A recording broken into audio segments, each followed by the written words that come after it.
En el aire de Radio Uruguay, La Máquina de Pensar.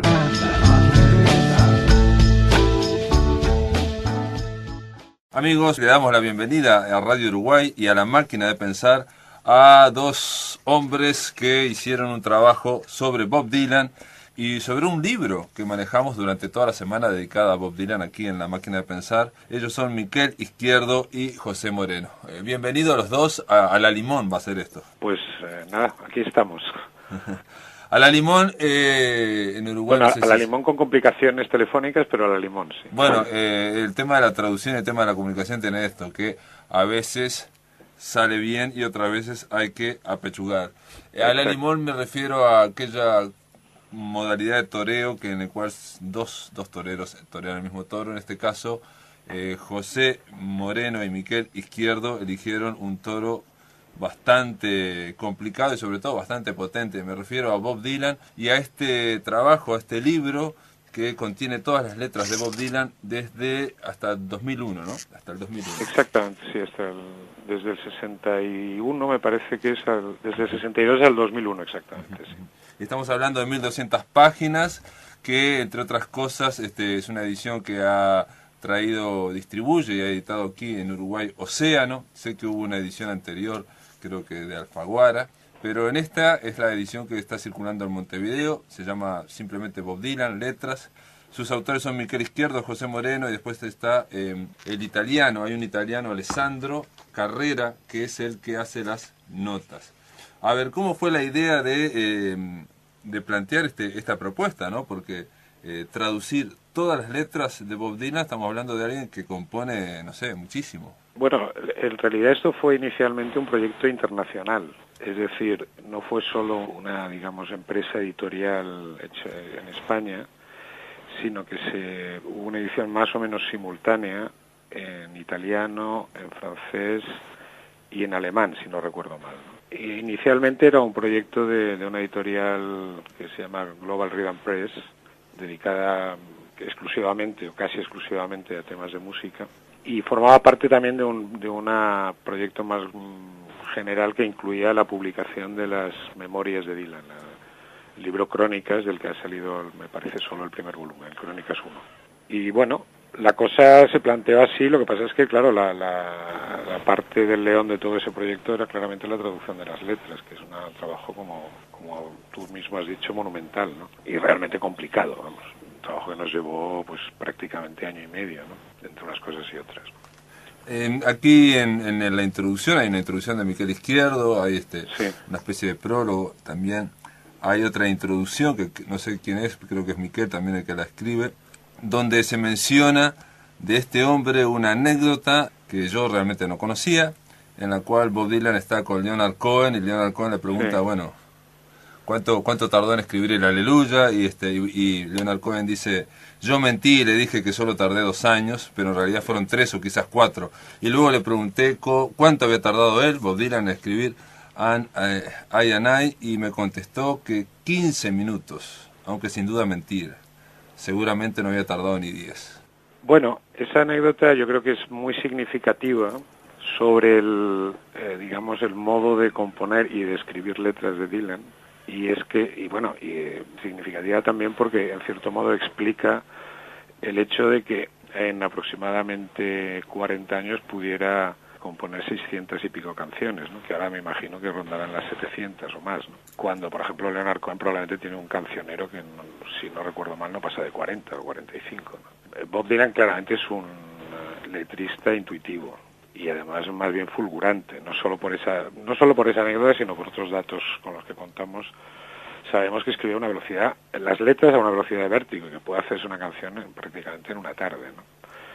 Por otro lado, parece ser que incluso sus canciones más célebres, y esto en las notas se va indicando, e incluso algunas de las más complejas son el producto como de chispazos, ¿no? Es decir, como momentos de inspiración repentinos que tienen una proyección inmediata, me imagino, tanto musical como, digamos, literaria.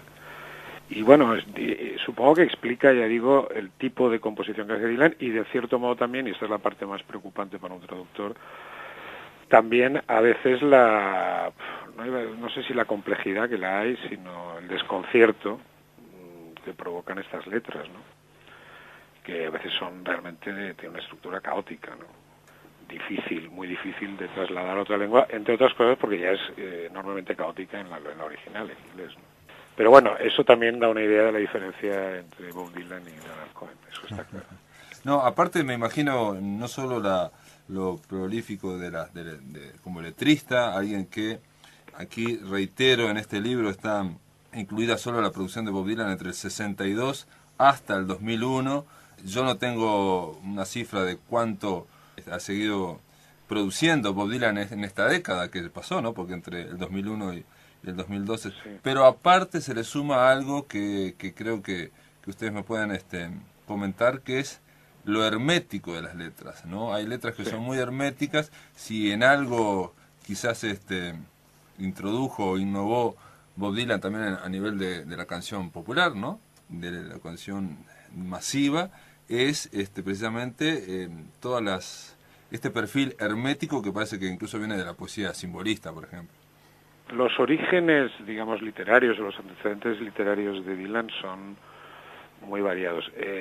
Dylan no es, digamos, un hombre culto al uso, en el sentido de que haya tenido una formación académica sofisticada, ni una formación literaria, digámoslo así, sistemática o disciplinada. Con la Biblia.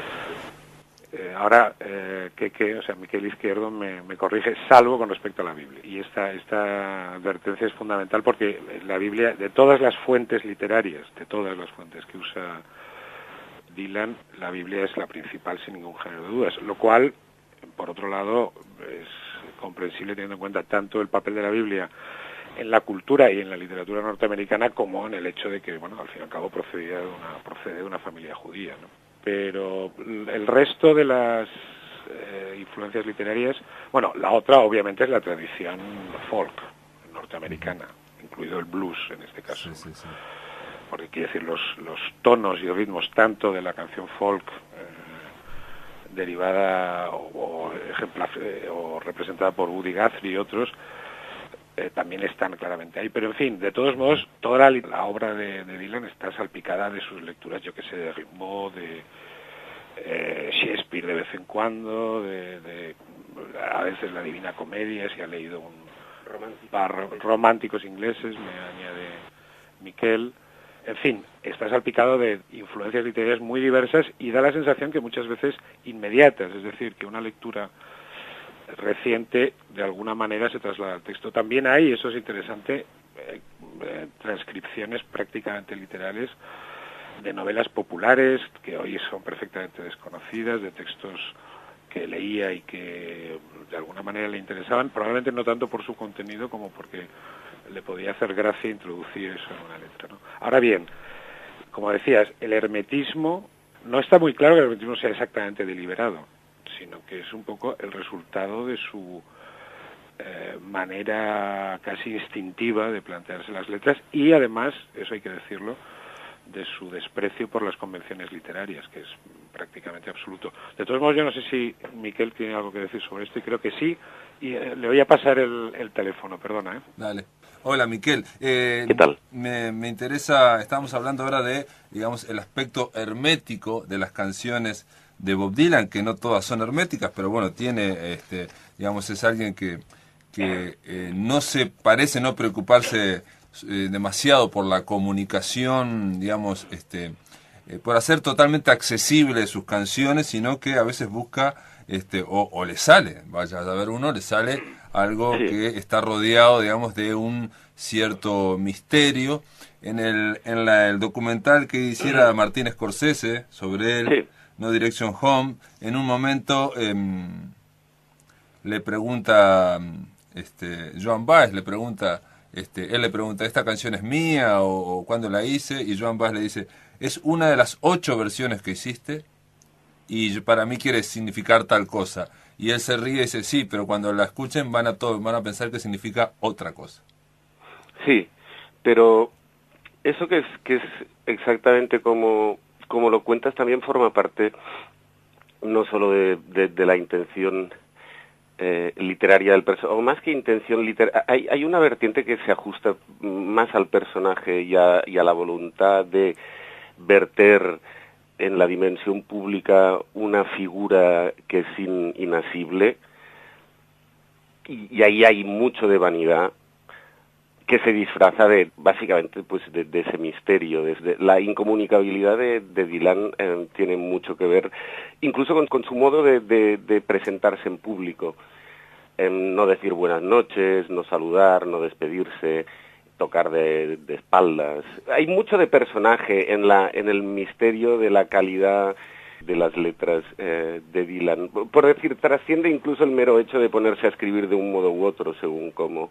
Y yo mismo me doy cuenta de que ahora mismo no me estoy haciendo muy claro, y no es por pretensión dylaniana, pero sí que encuentro que a partir de un determinado momento, cuando a él le quieren convertir en bandera de algo, es cuando él se rebota y dice voy a escribir oscuro. Los 3 primeros discos son más o menos meridianos en el mensaje, pero cuando le preguntan acerca de esas letras mucho después, él dice que quizá no. Cuando tú lees una letra como la de Masters of War, es claramente una letra antibelicista, tú le preguntas en el año 69 por esa letra y igual te dice, pues igual no es tan antibelicista, y te dan ganas de pegarle una bofetada al tío, porque dices, pues a ver, eres muy listo, pero no seas tan interesado en cuanto a lo que queramos no entender respecto de quién eres. Y en ese sentido, por ejemplo, es un tío que igual el adjetivo es poco ajustado, pero José hablaba hace un momento de Leonard Cohen. En ese sentido, acaba siendo irritante para los que incluso sentimos una gran admiración por deshonesto, incluso, te diría, que ya digo, no cuadra. O sea, es como hablar de honestidad en el caso de Dylan, es gratuito. Pero no sé si se entiende un poco lo que estoy diciendo. Es más bien una intuición también lo que quiero decir, que no un discurso coherente. No, algo que tratamos durante toda la semana dedicada a Bob Dylan y que quedó claro es precisamente ese desplazamiento continuo que él hace con respecto a su obra y con respecto a él mismo como cantante o como artista o como escritor, porque también se puede plantear que es un escritor, sobre todo viendo un libro de 1200 páginas como este. No, es que lo es, Sí, yo creo que lo es, y ese desplazamiento... Pero hay que entenderlo, perdona sí. que te interrumpa, Dale. Hay que entender su dimensión de escritor, y eso es un poco la intuición que pretendía desarrollar yo. Hay que entenderlo siempre como quién no quiere ser él de cara a las interpretaciones más interesadas o más obvias, y Dylan es un odiador profesional de las etiquetas, y eso le lleva a hacer cualquier cosa para que no le encasillen. Es ahí donde a veces dices, bueno... tranquilidad, claro. O sea, porque esa actitud, Miquel, perdona que te interrumpa, pero esa actitud, si se analiza muy fríamente, lo que pasa es que estas cosas no deberían analizarse fríamente, ¿no? Peca un poco de ingenua, ¿no? Porque tienes toda la razón. Si eres un cantante... Te voy a pasar a José, porque yo creo que en esto él también tiene más que decir. No, dice nuestro... ¿Cómo te llamas, por cierto? Pablo Silva, Pablo, me encantó. Comenta Pablo que esto que estamos ahora comentando en el fondo tiene un fondo de ingenuidad. Bueno, me dice Miquel lo de la ingenuidad. Hombre, lo que ocurre es que la ingenuidad de Dylan es muy sibilina o muy sinuosa, pero en fin, o queda de alguna manera matizada por la astucia también, en cierto modo, ¿no? José, yo lo que le decía a Miquel, básicamente, igual no hay que hacer mucho análisis de esto, es que este hombre, Bob Dylan, es una contradicción en sus términos, es alguien muy contradictorio. Totalmente. Entonces, dentro de esa contradicción hay algo quizás de ingenuo, en el sentido de él es una estrella de pop, ¿no? Y desde los años 60, digamos, alguien súper conocido, y por otro lado no quiere que lo etiqueten, lo cual es imposible. Sí.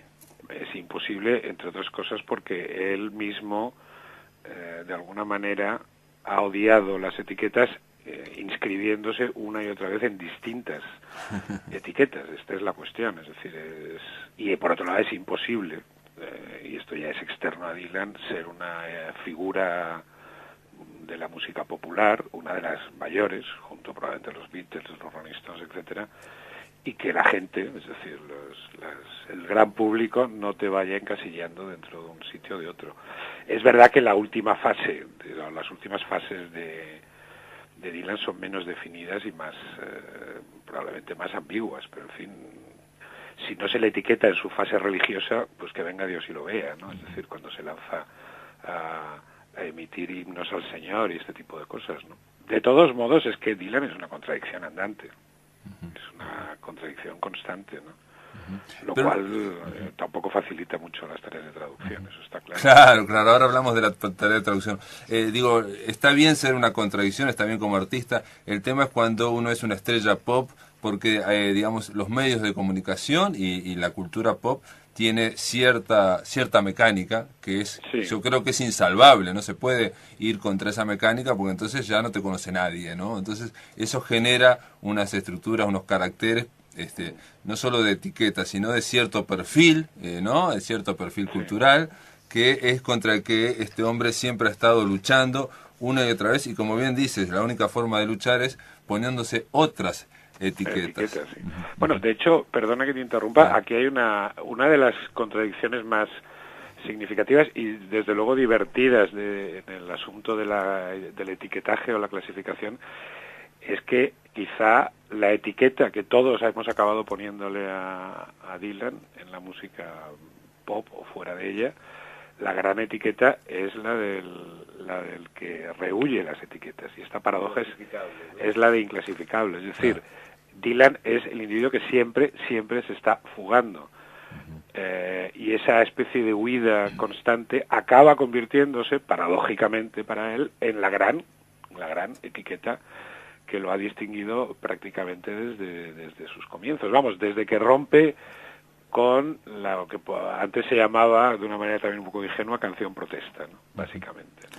Muy bien, José Moreno, Miquel Izquierdo. Después de la pausa continuamos aquí en La Máquina de Pensar. Estoy conversando con los dos traductores de las letras de Bob Dylan, este libro editado por Océano y que abarca desde 1962 al 2001 la producción de este Juglar del Viento.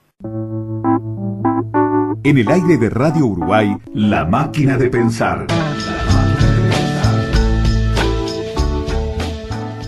Amigos, continuamos aquí en La Máquina de Pensar. Estoy conversando con Miquel Izquierdo, con José Moreno. Los dos son traductores de este libro llamado Letras, Bob Dylan Letras simplemente, que trae todas las letras, son 1200 páginas, con anotaciones y con una cierta, digamos, visión de lo que son las letras de Bob Dylan, el grueso, porque él ha continuado produciendo después del 2001. Miquel, estábamos conversando sobre las letras y sobre esta huida, este desplazamiento constante de este hombre, de Bob Dylan, de las etiquetas, poniéndose otras etiquetas y un poco siempre desplazándose. Eso comienza ya desde el principio de su carrera como músico. Estamos hablando con 18, 19, 20 años de este hombre, Bob Dylan, y vos lo hablás en tu prólogo, ¿no? El tema de si creerle o no creerle a este hombre que negaba a los padres, al lugar donde nació y a su nombre mismo, ¿no? Y quería construirse otro nombre. ¿Cómo muy americano en ese sentido. Sí, pero la idea de borrar con el pasado, ¿no? Sí, pero eso es... No sé si ibas por ahí, pero sí, sigo insistiendo, en eso se inserta una tradición tremendamente americana. No sé si estáis familiarizados con uno de estos fenómenos televisivos últimos por cable americanos, que es la serie Mad Men. Sí. En la que el personaje Don Draper es eso, es un tío que ha usurpado una identidad y es claramente un... Y es tanto la parte del misterio a la que apuntabas en principio, luego la que hemos desarrollado respecto de la inclasificabilidad del individuo, del personaje y esa usurpación de identidad, va todo muy concatenado y tiene bastante sentido en la trayectoria de él, porque en el fondo es un gran constructor de sí mismo, sin que responda necesariamente a un orden o a una preconcepción estipulada de antemano, pero es un tipo para quien la identidad sin duda es un elemento que hay que ir construyendo y con el que jugar, y con el que entretenerse intelectualmente. Este hombre se llama, su verdadero nombre es Robert Zimmerman, pero es habitual que un artista se ponga un seudónimo. Lo que no es habitual, me parece, es que a los 2 años más o menos de ser famoso ya se lo cambie legalmente, se lo cambió, desterró Robert Zimmerman, se puso Bob Dylan, o sea, lo legalizó. De todas formas, John Lennon dijo que I don't believe in Zimmerman, que él no creía en Zimmerman, en aquella célebre canción, y a eso apunta un poco, por eso te pregunto, Miguel, lo de la deshonestidad u honestidad de este hombre. Es que me sabe mal quizá haberlo dicho, Pablo, porque no sé si es la palabra. Es decir, es un juego, es simplemente es el desarrollo de una vertiente lúdica que le viene probablemente por el aburrimiento. A ver, en ese sentido creo que Dylan, de algún modo, una vez te metes y empiezas a pensar en el fenómeno, encarna, decía muy bien José que es una contradicción andante, y encarna en ese sentido la contradicción andante que son los 60, y la encarna en el sitio donde los 60 son más los 60, que es en Estados Unidos. O sea, aparte de la idea ecuménica de los 60 como hermandad, las cosas se pueden hacer de otro modo, hasta que se acaba hartando de la obviedad, del simplismo, del discurso, y ahí pasa incluso. Es un hombre que pasa de Joan Baez, de la idea de comunión pacífica atrozmente aburrida de Joan Baez, que es una mujer que merece todos mis respetos, una mujer muy respetable, como dice José, pasa a hermanarse con personajes infinitamente más aristados, como pueden ser Johnny Cash, que hay personajes en Nueva York que persiguen a Dylan. No sé si conocéis, hay un individuo cuyo nombre he olvidado, que era una especie de fascista sesentoide, porque, o sea, abanderaba cualquier causa perdida de los 60 y arremetía contra Dylan porque a cada paso que daba Dylan parecía que estaba traicionando el Dylan que este individuo identificaba como el suyo.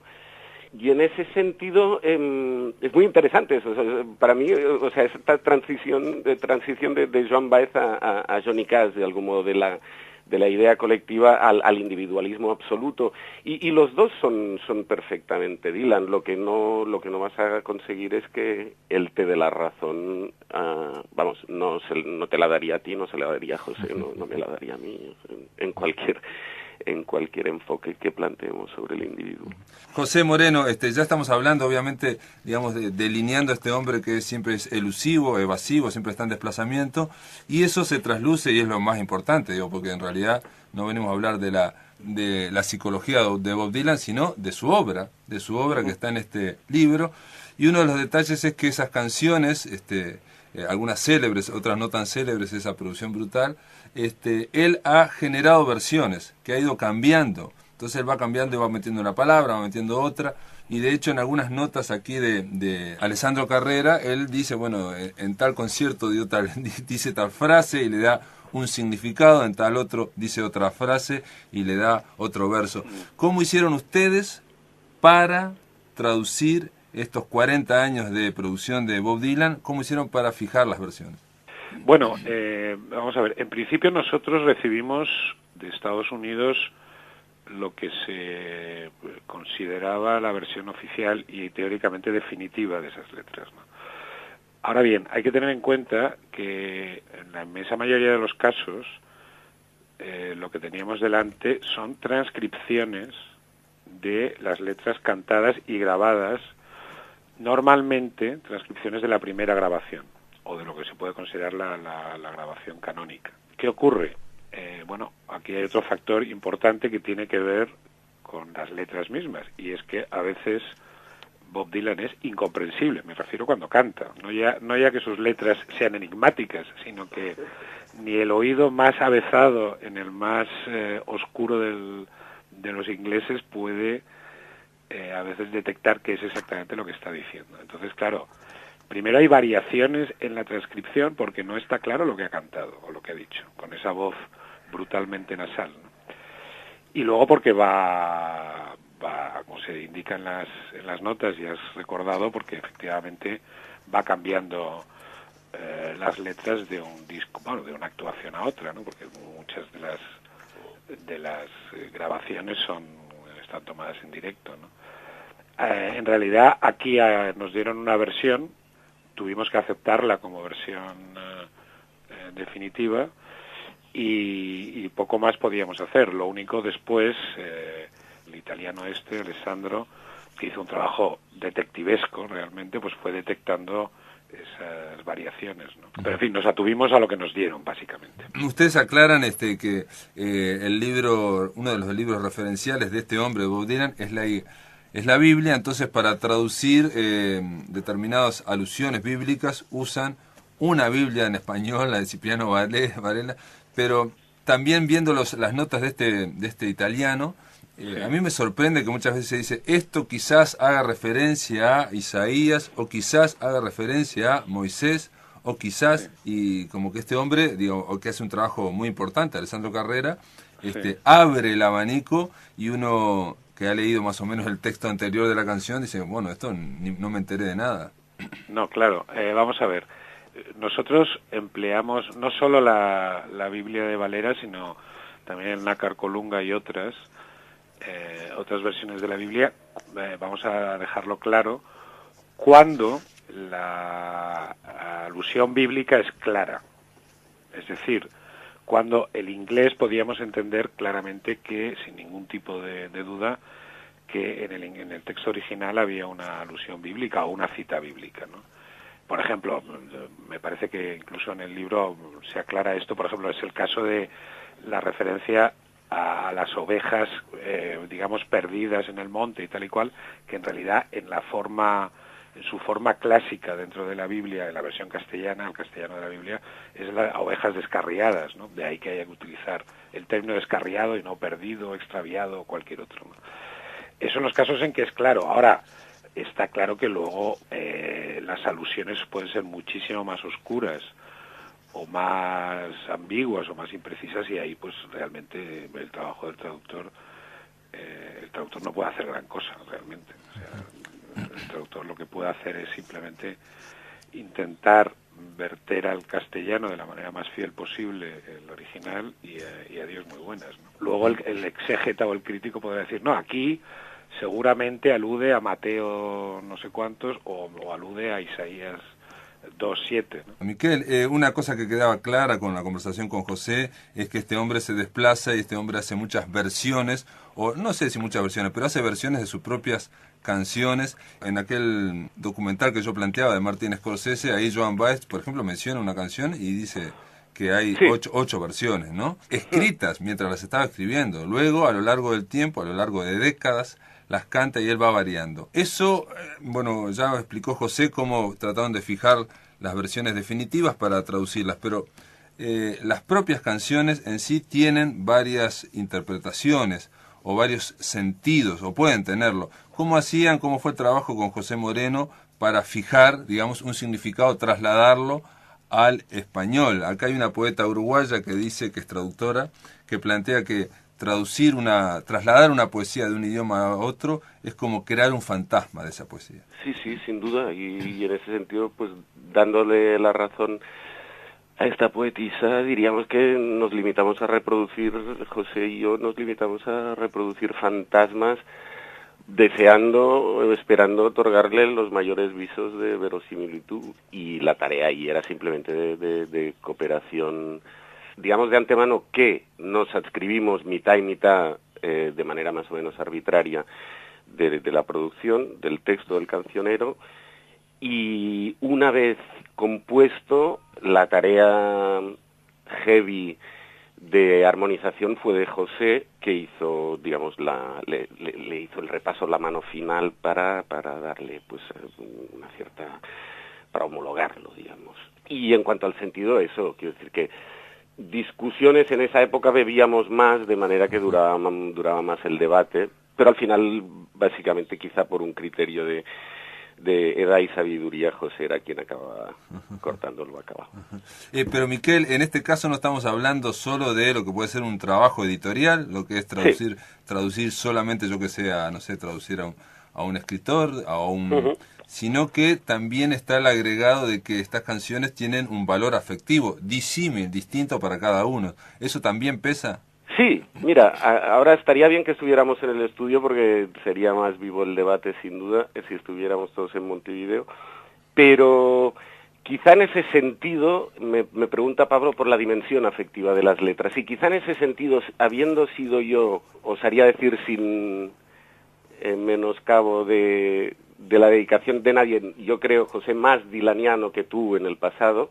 Quizás sí que sentía determinadas soluciones de un modo más íntimo. Recuerdo que en ese sentido hubo una traducción enormemente complicada, fue la de José, la que solucionamos lo de el verbo que pusimos era zumbar, era en el Blonde on Blonde. ¿Qué canción era? Everybody Must Get Stoned, sí.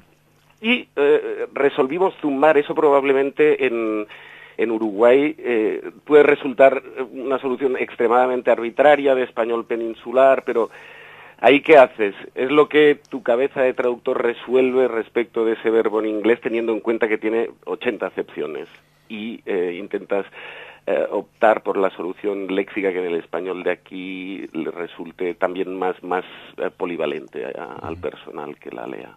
¿Y qué canción era de Blonde on Blonde? El estribillo es el de Everybody Must Get Stoned, en el Blonde on Blonde.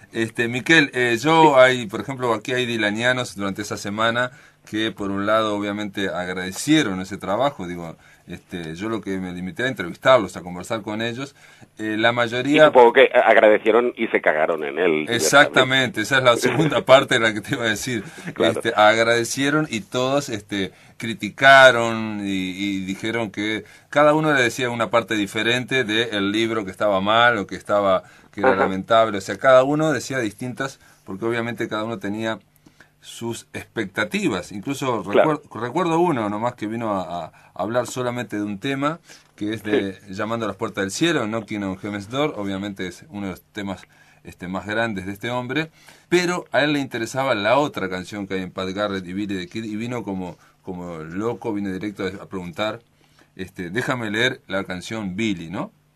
Y la estuvo leyendo a lo largo de internet, había buscado muchas versiones, me dijo que había, y que a él no le contentaba ninguna. Y en concreto te hago esta pregunta porque salió ahí, ¿no? Hay lugares, por eso digo, de criterios de traducción, hay lugares en los cuales ustedes lo trasladan en inglés, y hay otros lugares que hacen la traducción. Por ejemplo, aquí hay un lugar que se llama Boot Hill y lo traducen como Cerro de las Botas. En otros lugares... caray. ¿Me explico?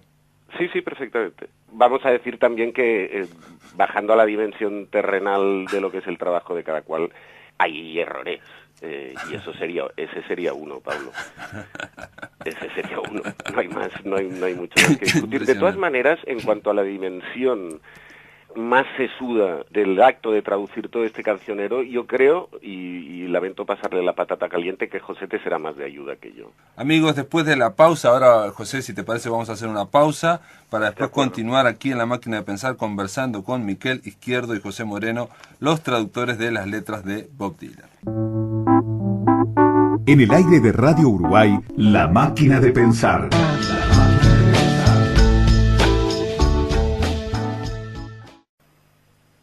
Amigos, continuamos en La Máquina de Pensar. Estoy ahora hablando con José Moreno acerca de la traducción de estas letras de Bob Dylan. Obviamente hay una serie de criterios para las traducciones. El trabajo es muy grande. Estamos hablando de poesía o de letras de canción. La letra de canción,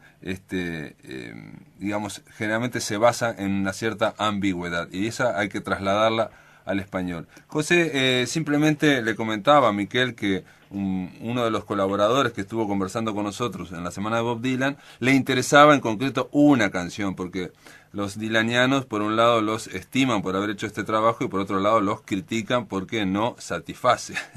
Y en el caso... Aquí me gustaría hacer un inciso. Dale.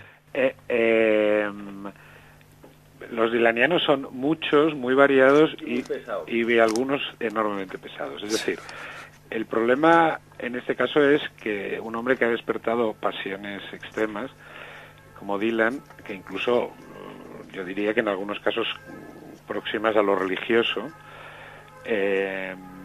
genera también ideas más o menos esquemáticas o preconcebidas sobre determinadas cosas. Es decir, si todo el mundo ha oído una determinada canción y la ha interpretado de una determinada manera, después ciertamente le choca, le resulta sorprendente que la traducción que hemos hecho nosotros no coincida. Con esto no quiero decir que nuestra versión sea ni mucho menos la más adecuada, ni por supuesto definitiva.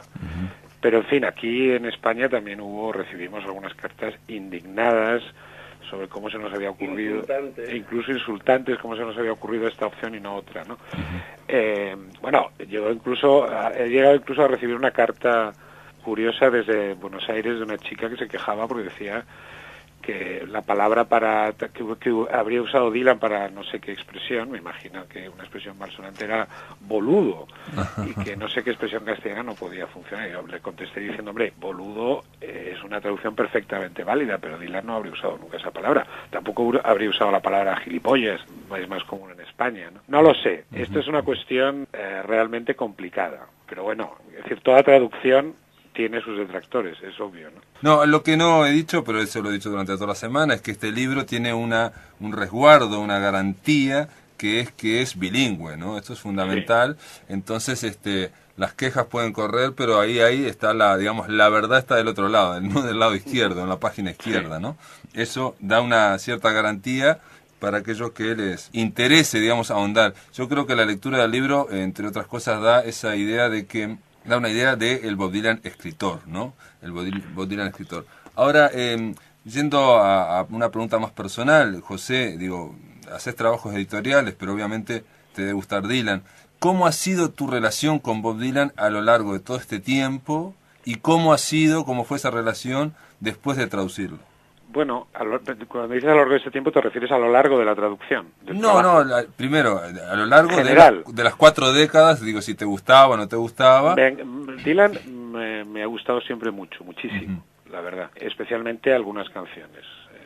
Como quiero decir, está claro que nadie es un genio las 24 horas del día y menos durante 40 años. De tal manera que hay canciones mediocres, hay letras, aquí entre las 600 y pico, hay letras que no solo son absurdas por el desconcierto general de Dylan, sino que son particularmente absurdas y perfectas tonterías, diría yo, ¿no? Ahora bien, yo era un admirador de Dylan, lo he escuchado siempre y lo sigo haciendo. Eso está claro.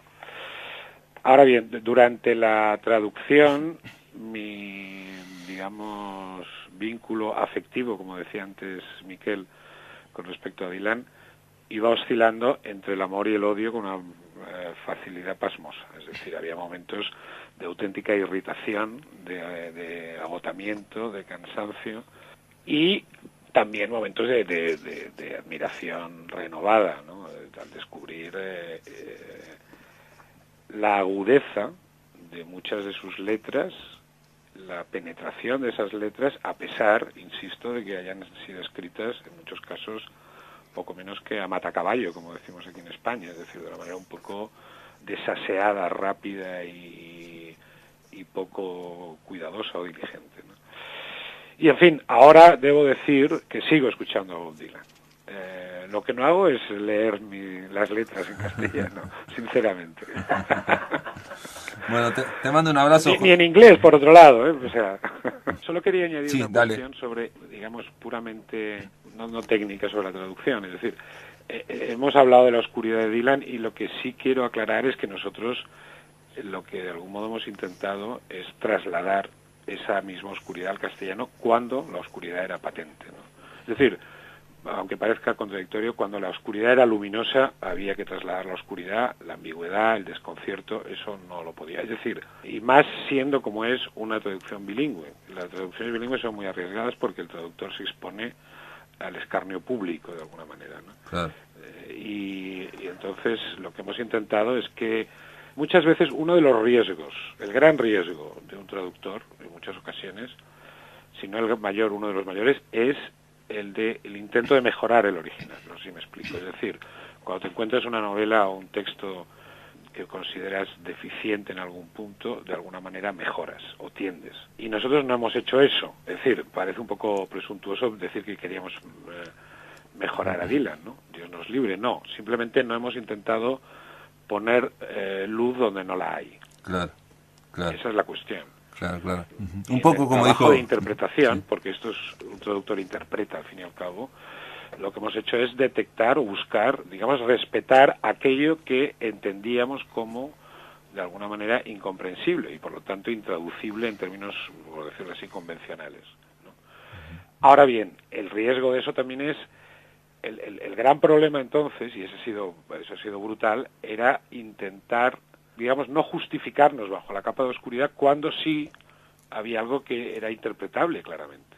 No sé si me explico. Entonces sí había que hallar una versión en castellano que de alguna manera respondiera a la claridad original, si es que la había, ¿no? En fin, eso es lo que quería añadir, te paso a Miquel. Espera, José, entonces digo, algo más repentino. Sí. Una canción de Bob Dylan. Una canción de Bob Dylan. Sí, la primera. A mí hay una canción que realmente me entusiasma, yo creo que es una obra maestra, es una canción no muy conocida, que es It's All Right Ma, I'm Only Bleeding, que me parece una enormísima canción. Creo que la letra es espléndida, la canción es espléndida, el ritmo, el tono entre irónico y oscuro es fabuloso. Es decir, por supuesto me gusta mucho Like a Rolling Stone y otras, ¿no? Pero esta en particular, It's All Right Ma, es yo creo una canción realmente maravillosa. Muy bien, te mando un abrazo desde acá de Montevideo. Ahora un poco, pasame con Miquel para hacer la última pregunta. Y gracias por estar en esta conversación acá, ¿no? No, bueno, un abrazo a vosotros y gracias por vuestras preguntas. Mira, la canción del Blonde on Blonde que nos recordaba es Rainy Day Women. Es la primera del Blonde on Blonde. Y la canción que, si yo te pidiera, como le pedía a José, la primera canción que te viene a la mente o al corazón. Te diría, como he tenido tiempo de pensar, porque he intuido que era eso lo que le estabas preguntando a José, a mí, mientras él respondía, se me ocurría de gustarme, así que me venga de entrada a la cabeza, es quizá Chimes of Freedom. Me emociona enormemente, pero luego que he tenido un par de minutos más para mirar de recordar una de la que más me machacaba en la cabeza a lo largo de la tarea, es en el Bringing It All Back Home, es el Love Minus Zero, No Limit. Esta es una canción preciosa.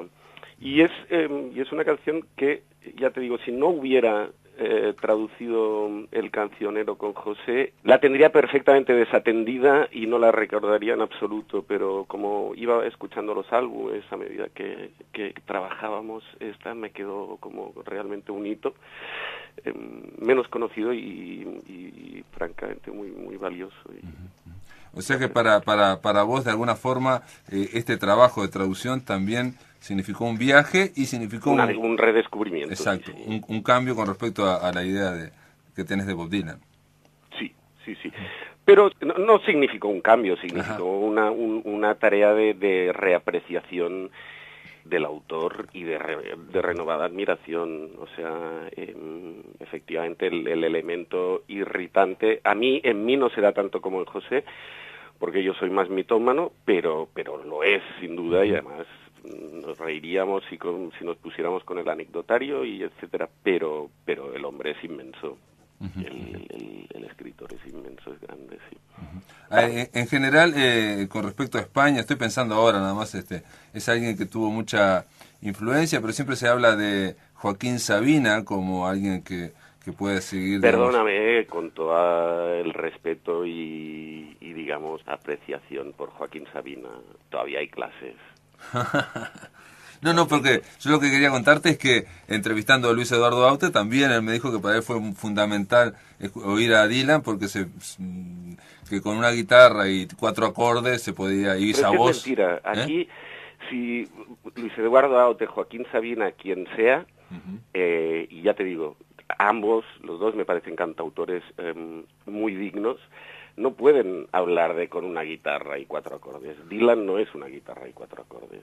Ajá. Dylan es una guitarra y 4 acordes, es 3 años después electrificarse, es coros negros en un momento dado, es incluso incursiones funkianas en álbumes perfectamente de conversión o reconversión judaica, es de un polifacético y de un poliédrico que no hay un cantante, no sé, en América del Sur, pero que no hay un cantante en España que se le acerque mínimamente, y probablemente porque no lo pretendan, o porque es una tarea O sea, ni en España ni en ningún lado, porque es una tarea que no está al alcance de nadie más que de él mismo, pero no se puede simplificar a Dylan como un hombre con una guitarra y 4 acordes.